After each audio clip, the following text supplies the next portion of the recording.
మనకాడ inter పరీక్షలు start అయినాయి కదా. గదేనోలా 11వ తరగతి 12వ తరగతి పరీక్షలు. పిల్లగాళ్ళ తలరాత ఈ పరీక్షలలోనే ఉంటుందట.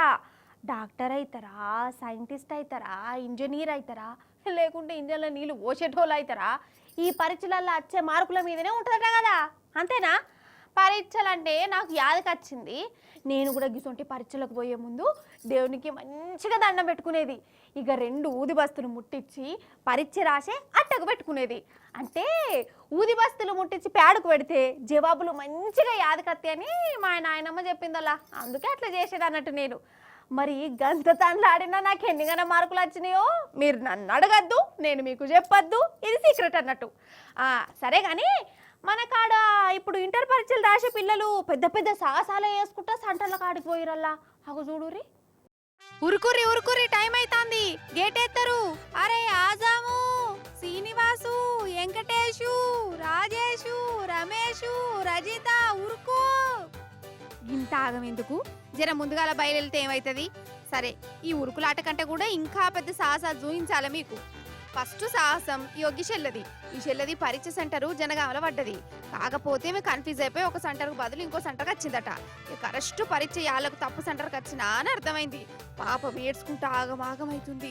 అప్పుడే యోగి పోలీసు వాళ్ళు చెల్లె బాధరుచుకున్నారు. అప్పటికప్పుడే పోలీస్ కారు తీసి ఆమె దాంట్లో కూర్చోబెట్టుకొని పరీక్ష సెంటర్కు తోలుకపోయారు. నిజంగా మెచ్చుకోవాలి కదా, సూపర్ సార్లు. లేకుంటే ఈ చెల్లె పరీక్షలా ఫెయిల్ అయిపోవు, ఏడాది వేస్ట్ అయిపోవు. చూడమ్మా, ఏం పేరమ్మా?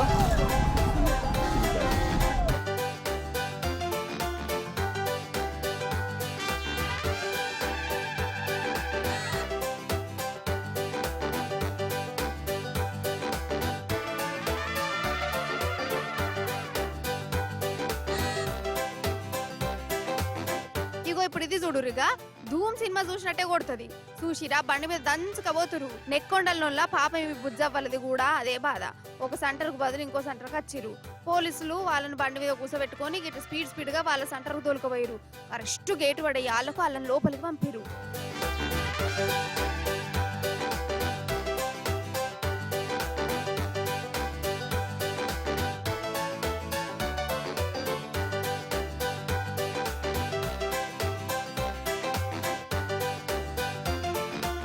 నిజంగా పోలీసులు అంటే జర వాళ్ళు కటువుగా ఉంటారు, జాలిదై ఉండనే ఉండదని అనుకుంటారు కదా.